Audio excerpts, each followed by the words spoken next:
शांताकारं भुजंगशयनं पद्मनाभं सुरेशं विश्वाधारं गगनसदृशं मेघवर्णं शुभांगं लक्ष्मीकान्तं कमलनयनं योगिभिध्यानगम्यं वंदे विष्णुभवभयहरं सर्वलोकैकनाथं। मंगलम भगवान विष्णु मंगलम गरुड़ध्वज मंगलम पुंडरीकाक्ष मंगलाय तनोहरि। ओम नमो भगवते वासुदेवाय। आज का दिन आप सभी के लिए मंगलमय हो। सावन महीने में प्रतिदिन श्रीमद् भागवत महापुराण की कथा का श्रवण करने से जीवन में होने वाली अज्ञान व पाप कर्मों से छुटकारा मिलता है, साथ ही 1000 गोदान के बराबर पुण्य की प्राप्ति होती है। हमारे चैनल पर आप प्रतिदिन श्रीमद् भागवत महापुराण की कथा का श्रवण कर सकते हैं। साथ ही इस चैनल पर सावन मास में आने वाली सभी व्रतों की कथा और व्रत से संबंधित जानकारी भी व्रत से पहले उपलब्ध करा दी जाती है। इसलिए हमारे चैनल को अवश्य सब्सक्राइब करें, साथ ही बेल आइकन को भी दबा दें और कथा अच्छी लगे तो लाइक अवश्य करें। अब आइए सुनते हैं सावन मास कथा का 16वां अध्याय। श्री सुखदेव जी कहते हैं, परीक्षित, ग्वाल बालों ने घर पहुंचकर अपनी माँ, बहन आदि स्त्रियों से श्री कृष्ण और बलराम ने जो कुछ अद्भुत कर्म किए थे, दावानल से उनको बचाया, प्रलंब को मारना इत्यादि सबका वर्णन किया। बड़े बड़े बुढ़े गोप और गोपियां भी राम और श्याम की अलौकिक लीलाएं सुनकर विस्मित हो गईं। वे सब ऐसा मानने लगे कि श्री कृष्ण और बलराम के वेश में कोई बहुत बड़े देवता ही व्रज में पधारे हैं। इसके बाद वर्षा ऋतु का शुभागमन हुआ। इस ऋतु में सभी प्रकार के प्राणियों की बढ़ती हो जाती है। उस समय सूर्य और चंद्रमा पर बार बार प्रकाश में मंडल बढ़ने लगे। बादल, वायु, चमक, कड़क आदि से आकाश शुभ्र सा दिखने लगा। आकाश में नीले और घने बादल घिर जाते, बिजली कौंधने लगती, बार बार गड़गड़ाहट सुनाई पड़ती, सूर्य, चंद्रमा और तारे ढके रहते। इससे आकाश की ऐसी शोभा होती जैसे ब्रह्म स्वरूप होने पर भी गुणों से ढक जाने पर जीव की होती है। सूर्य ने राजा की तरफ पृथ्वी रूप प्रजा से 8 महीने तक जल का कर ग्रहण किया था। अब समय आने पर वे अपनी किरण करों से फिर उसे बांटने लगे। जैसे दयालु पुरुष जब देखते हैं कि प्रजा बहुत पीड़ित हो रही है, तब वे दया प्रवश होकर अपने जीवन प्राण तक निछावर कर देते हैं, वैसे ही बिजली की चमक से शोभायमान घनघोर बादल तेज हवा की प्रेरणा से प्राणियों के कल्याण के लिए अपने जीवन स्वरूप जल को बरसाने लगे। जेठ आषाढ़ की गर्मी से पृथ्वी सूख गई थी।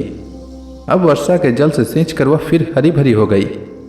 जैसे सकाम भाव से तपस्या करते समय पहले तो शरीर दुर्बल हो जाता है, परंतु जब उसका फल मिलता है तब हृष्ट पुष्ट हो जाता है। वर्षा के सायं काल में बादलों से घना अंधेरा छा जाने पर ग्रह और तारों का प्रकाश तो नहीं दिखाई पड़ता, परंतु जुगनू चमकने लगते थे। जैसे कलयुग में पाप की प्रबलता हो जाने से पाखंड मतों का प्रचार हो जाता है और वैदिक संप्रदाय लुप्त हो जाते हैं। जो मेढक पहले चुपचाप सो रहे थे, अब वे बादलों की गरज सुनकर टर टर करने लगे। जैसे नित्य नियम से निवृत्त होने पर गुरु के आदेशानुसार ब्रह्मचारी लोग वेद पाठ करने लगते हैं। छोटी छोटी नदियाँ जो जेठ आषाढ़ में बिल्कुल सूखने को आ गई थी, वे अब उमड़ घुमड़ कर अपने घेरे से बाहर बहने लगी। जैसे अजितेंद्रिय पुरुष के शरीर और धन संपत्तियों का कुमार्ग में उपयोग होने लगता है। पृथ्वी पर कहीं कहीं हरी हरी घास की हरियाली थी, तो कहीं कहीं बीर बहुटियों की लालिमा और कहीं कहीं बरसाती छत्तों के कारण वह सफ़ेद मालूम देती थी। इस प्रकार उसकी ऐसी शोभा हो रही थी मानो किसी राजा की रंग बिरंगी सेना हो। सब खेत अनाजों से भरे पूरे लहला रहे थे। उन्हें देखकर किसान तो मारे आनंद के फूले न समाते थे, परंतु सब कुछ प्रारब्ध के अधीन है। यह बात न जानने वाले धनियों के चित्त में बड़ी जलन हो रही थी कि अब हम इन्हें अपने पंजे में कैसे रख सकेंगे। नए बरसाती जल के सेवन से सभी जलचर और थलचर प्राणियों की सुंदरता बढ़ गई थी। जैसे भगवान की सेवा करने से बाहर और भीतर के दोनों ही रूप सुखड़ हो जाते हैं। वर्षा ऋतु में हवा के झोंकों से समुद्र एक तो यूं ही उत्ताल तरंगों से युक्त हो रहा था, अब नदियों के संयोग से वह और भी शुद्ध हो उठा। ठीक वैसे ही जैसे वासना युक्त योगी का चित्त विषयों का संपर्क होने पर कामनाओं के उभार से भर जाता है। मूसलाधार वर्षा की चोट खाते रहने पर भी पर्वतों को कोई व्यथा नहीं होती थी। जैसे दुखों की भरमार होने पर भी उन पुरुषों को किसी प्रकार की व्यथा नहीं होती जिन्होंने अपना चित्त भगवान को ही समर्पित कर रखा है। जो मार्ग कभी साफ नहीं किए जाते थे, वे घास से ढक गए और उनको पहचानना कठिन हो गया। जैसे जब द्विजाति वेदों का अभ्यास नहीं करते तब काल क्रम से वे उन्हें भूल जाते हैं। यद्यपि बादल बड़े लोकोपकारी हैं, फिर भी बिजलियां उनमें स्थिर नहीं रहती। ठीक वैसे ही जैसे चपल अनुराग वाली कामिनी स्त्रियां गुणी पुरुषों के पास भी स्थिर भाव से नहीं रहती। आकाश मेघों के गर्जन तर्जन से भर रहा था। उसमें निर्गुण इंद्रधनुष की वैसी ही शोभा हुई जैसे सत्व रज आदि गुणों के शोभ से होने वाले विश्व के बखेड़े में निर्गुण ब्रह्म की। यद्यपि चंद्रमा की उज्जवल चांदनी से बादलों का पता चलता था, फिर भी उन बादलों ने ही चंद्रमा को ढककर शोभाहीन भी बना दिया था। ठीक वैसे ही जैसे पुरुष के आभास से आभासित होने वाला अहंकार ही उसे ढककर प्रकाशित नहीं होने देता। बादलों के शुभागम से मोरों का रोम रोम खिल रहा था। वे अपनी कुहक और नृत्य के द्वारा आनंदोत्सव मना रहे थे। ठीक वैसे ही जैसे गृहस्थी के जंजाल में फंसे हुए लोग जो अधिकतर तीनों तपों से जलते और घबराते रहते हैं, भगवान के भक्तों के शुभागमन से आनंद मग्न हो जाते हैं। जो वृक्ष जेठ आषाढ़ में सूख गए थे, वे सब अपनी जड़ों से जल पीकर पत्ते, फूल और डालियों से खूब सज धज गए। जैसे सकाम भाव से तपस्या करने वाले पहले तो दुर्बल हो जाते हैं, परंतु कामना पूरी होने पर मोटे तगड़े हो जाते हैं। परीक्षित, तालाबों के तट, कांटे कीचड़ और जल के बहाव के कारण प्रायः अशांति रहते थे, परंतु सारस एक क्षण के लिए भी उन्हें नहीं छोड़ते थे। जैसे अशुद्ध हृदय वाले विषयी पुरुष काम धंधों की झंझट से कभी छुटकारा नहीं पाते, फिर भी घरों में ही पड़े रहते हैं। वर्षा ऋतु में इंद्र की प्रेरणा से मूसलाधार वर्षा होती है। इससे नदियों के बांध और खेतों की मेड़े टूट फूट जाती है। जैसे कलयुग में पाखंडियों के तरह तरह के मिथ्या मतवादों से वैदिक मार्ग की मर्यादा ढीली पड़ जाती है। वायु की प्रेरणा से घने बादल प्राणियों के लिए अमृत में जल की वर्षा करने लगते हैं। जैसे ब्राह्मणों की प्रेरणा से धनी लोग समय समय पर दान के द्वारा प्रजा की अभिलाषाएं पूर्ण करते हैं। वर्षा ऋतु में वृंदावन इसी प्रकार शोभायमान और पके हुए खजूर तथा जामुनों से भर रहा था। उसी वन में विहार करने के लिए श्याम और बलराम ने ग्वाल बाल और गौों के साथ प्रवेश किया। गौएं अपने थानों के भारी भार के कारण बहुत ही धीरे धीरे चल रही थीं। जब भगवान श्री कृष्ण उनका नाम लेकर पुकारते तब वे प्रेम परवश होकर जल्दी जल्दी दौड़ने लगती। उस समय उनके थनों के दूध की धारा गिरती जाती थी। भगवान ने देखा कि वनवासी भील और भीलनियाँ आनंद मग्न हैं। वृक्षों की पंक्तियाँ मधुर धारा उड़ेल रही है।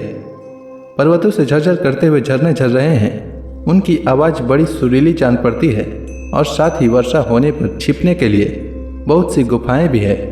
जब वर्षा होने लगती तब श्री कृष्ण कभी किसी वृक्ष की गोद में छिप जाते, कभी कभी किसी गुफा में ही जा बैठते और कभी कंद मूल फल खाकर ग्वाल बालों के साथ खेलते रहते। कभी जल के पास ही किसी चट्टान पर बैठ जाते और बलराम जी तथा ग्वाल बालों के साथ मिलकर घर के लाया हुआ दही भात, दाल साग आदि के साथ खाते। वर्षा ऋतु में बैल बछड़े और थनों के भारी भार से थकी हुई गौएं थोड़ी ही देर में भरपेट घास चर लेती और हरी हरी घास पर बैठकर ही आंख मूंदकर जुगाली करती रहती। वर्षा ऋतु की सुंदरता अपार थी। वह सभी प्राणियों को सुख पहुंचा रही थी।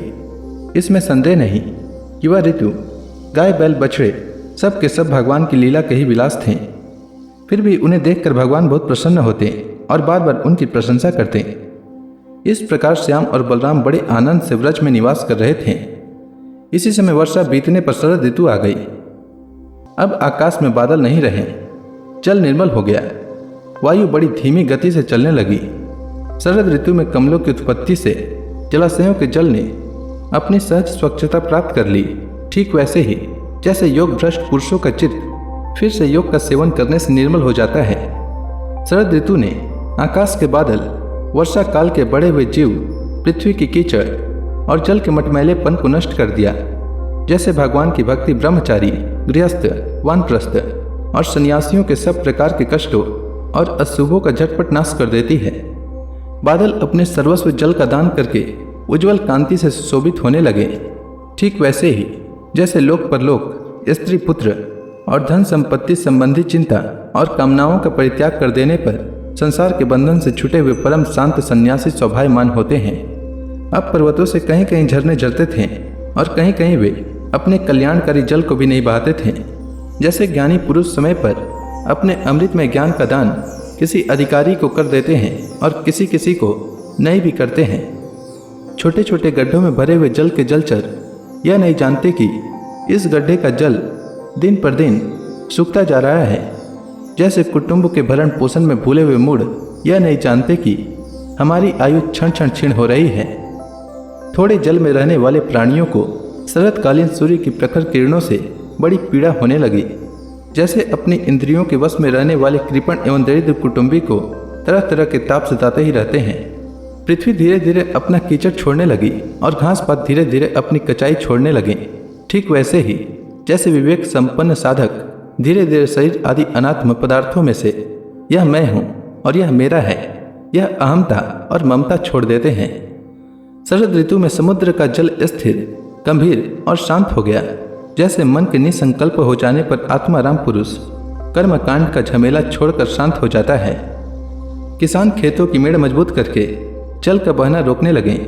जैसे योगी जन अपनी इंद्रियों को विषयों की ओर जाने से रोककर प्रत्याहार करके उनके द्वारा क्षीण होते हुए ज्ञान की रक्षा करते हैं। शरद ऋतु में दिन के समय बड़ी कड़ी धूप थी, लोगों को बहुत कष्ट होता, परंतु चंद्रमा रात्रि के समय लोगों का सारा संताप वैसे ही हर लेते। जैसे देहाभिमान से होने वाले दुख को ज्ञान और भगवत विरह से होने वाले गोपियों के दुख को श्री कृष्ण नष्ट कर देते हैं।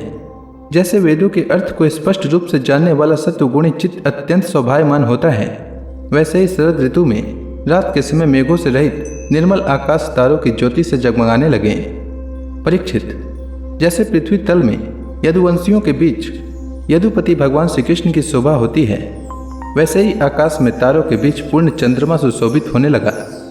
फूलों से लदे हुए वृक्ष और लताओं में होकर बड़ी बड़ी सुंदर वायु बहती, वह न अधिक ठंडी होती और न अधिक गर्म। उस वायु के स्पर्श से सब लोगों की जलन तो मिट जाती, परंतु गोपियों की जलन और भी बढ़ जाती, क्योंकि उनका चित्त उनके हाथ में नहीं था, श्री कृष्ण ने उसे चुरा लिया था। शरद ऋतु में गौएं, हरिणियाँ, चिड़ियाँ और नारियाँ ऋतुमती संतानोत्पत्ति की कामना से युक्त हो गईं तथा सांड, हरिण, पक्षी और पुरुष उनका अनुसरण करने लगे। ठीक वैसे ही जैसे समर्थ पुरुष के द्वारा की हुई क्रियाओं का अनुसरण उनके फल करते हैं। परीक्षित, जैसे राजा के सुबह गमन से डाकू चोरों के सिवा और सब लोग निर्भय हो जाते हैं, वैसे ही सूर्योदय के कारण कुमुदिनी के अतिरिक्त और सभी प्रकार के कमल खिल गए। उस समय बड़े बड़े शहरों और गांवों में इंद्रिय संबंधी उत्सव होने लगे। खेतों में अनाज पक गए और पृथ्वी भगवान श्री कृष्ण और बलराम जी की उपस्थिति से अत्यंत सुशोभित होने लगी। साधना करके सिद्ध हुए पुरुष जैसे समय आने पर अपने देव आदि शरीरों को प्राप्त होते हैं, वैसे ही वैसे सन्यासी और राजा जो वर्षा के कारण एक स्थान पर रुके हुए थे, वहां से चलकर अपने अपने अभीष्ट काम काज में लग गए। तो इसी के साथ श्रीमद् भागवत महापुराण में वर्णित वर्षा और शरद ऋतु का वर्णन नामक यह अध्याय समाप्त हुआ। इसके आगे की अध्याय मैं कल की कथा में सुनाऊंगा। तब तक के लिए भगवान हरि का नाम लेते रहें। तो प्रेम से बोलिए भगवान विष्णु की जय, श्री कृष्ण भगवान की जय, समस्त देवी देवताओं की जय।